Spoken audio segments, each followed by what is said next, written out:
চা মানেই ভালোবাসা, আর তাতে যদি থাকে দুধ, তাহলে তো কথাই নেই। অনেকেই মনে করেন দুধ চা খেলেই দুধের সব পুষ্টিগুণ পাওয়া যাবে। আবার কেউ কেউ তো দুধ চাকেই দুধের বিকল্প মনে করেন। কিন্তু আসল সত্যি হলো, মিল্ক টি খেলে দুধের পুষ্টি পুরোটা মেলে না, বরং চায়ের কিছু উপকারিতাও হারিয়ে যায়।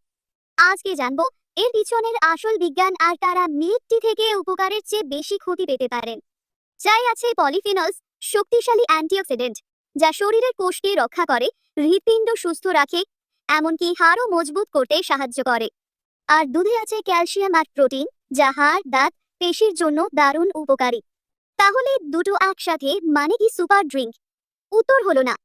গবেষণা বলছে, যখন আমরা দুধকে চায়ে মিশাই, তখন দুধের প্রোটিন, যাকে বলে কেসিন, তা চায়ের অ্যান্টিঅক্সিডেন্টের সাথে জুড়ে যায়।